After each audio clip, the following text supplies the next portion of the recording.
नमस्कार मित्रों, मैं ज्योतिषाचार्य राहुलेश्वर। आज हम बात करेंगे महापद्म कालसर्प योग के कारण व दोष मुक्ति के उपायों के बारे में। पहला प्रश्न, महापद्म कालसर्प योग का निर्माण कब होता है? जब लग्न कुंडली के छठे भाव में राहुदेव और द्वादश भाव में केतुदेव हों और बाकी के सातों ग्रह इनके बीच बंद हों तो इस स्थिति को महापद्म कालसर्प योग कहते हैं। महापद्म कालसर्प योग से पीड़ित एक कुंडली उदाहरण के रूप में यहाँ दी जा रही है। दूसरा प्रश्न, महापद्म कालसर्प योग के होने पर जीवन में क्या समस्याएं आती हैं? महापद्म कालसर्प दोष में राहु छठे भाव में होकर शत्रुओं, मातृपक्ष और रोगों को प्रभावित करता है और केतु 12वें भाव में बैठकर व्ययों, यात्राओं और जीवन के अंतिम समय को प्रभावित करता है। इस योग से प्रभावित जातकों का अधिक धन बीमारियों का इलाज करवाने पर खर्च होता है। यह योग शरीर में कोई न कोई रोग सदैव बनाए रखता है। इस योग के कारण जातक अपने मातृपक्ष और मामाओं के शत्रु बन जाते हैं। यह योग बिना कारण यात्रा करवाता रहता है। ऐसे लोग दूसरों की जमानत देकर स्वयं कानूनी जाल में अक्सर फंस जाया करते हैं। तीसरा प्रश्न, महापद्म कालसर्प योग का कोई अच्छा पक्ष भी है क्या? जी हाँ, महापद्म कालसर्प योग का अच्छा पक्ष भी है। महापद्म योग के प्रभाव से जातक बहुत साहसी होता है। राहु के छठे भाव में होने से शत्रु पक्ष पर सदैव भारी पड़ता है। ऐसे लोग सदैव दूसरों की सहायता में जीवन बिता देते हैं।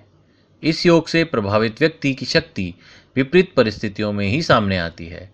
यह मौका आने पर ही अपने साहस को प्रकट करते हैं। चौथा प्रश्न, महापद्म कालसर्प योग होने से जन्म कुंडली के कौन कौन से भाव प्रभावित होते हैं? महापद्म कालसर्प योग छठे भाव से बनता है, इसलिए छठा भाव तो प्रभावित होता ही है। साथ में राहु की पंचम उल्टी दृष्टि से दूसरा स्थान, सप्तम दृष्टि से 12वां स्थान व नवम दृष्टि से दशम स्थान प्रभावित होते हैं। इसी कारण से जिस जातक की जन्म कुंडली में यह योग होता है वह रोगी, पितृदोष व गले के रोगों से पीड़ित, कम धन व संपत्ति वाला, फिजूल की यात्रा करने वाला, अपव्ययी और बेरोजगार होता है। पांचवा प्रश्न, महापद्म कालसर्प योग होने पर क्या उपाय करने चाहिए? पहला उपाय, रोज सुबह स्नान करें और स्नान के जल में थोड़ा जटामासी पाउडर जरूर डालें। दूसरा उपाय, बुधवार के दिन सुबह गौ माता को 1.25 किलो पालक जरूर खिलाएं। तीसरा उपाय, भोजपत्र पर राहु का अंक यंत्र अष्टगन से लिखकर 108 दिन लगातार बहते पानी में बहाएं।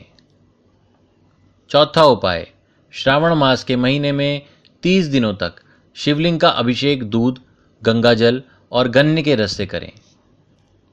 पांचवा उपाय, शनिवार के दिन 1.25 किलो आटा वृद्ध लोगों को दान करें। छठा उपाय, शनिवार के दिन हनुमान मंदिर जाकर हनुमान जी के दर्शन करें और उसके पश्चात बंदरों को केले व गुड़ चने का भोग लगाएं।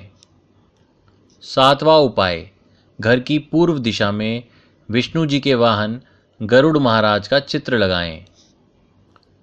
आठवां उपाय, 8 मुखी रुद्राक्ष और 7 मुखी रुद्राक्ष को एक साथ कवच रूप में गले में धारण करें। 8 मुखी और 7 मुखी रुद्राक्ष आप हमारे कार्यालय से फोन करके भी मंगवा सकते हैं।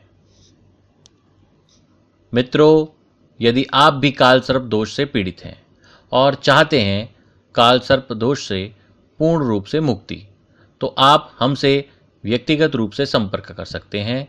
संपर्क करने का समय सुबह 11 बजे से शाम 6 बजे तक है।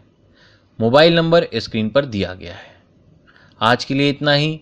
आपका दिन शुभ व मंगलमय हो। नमो नारायण।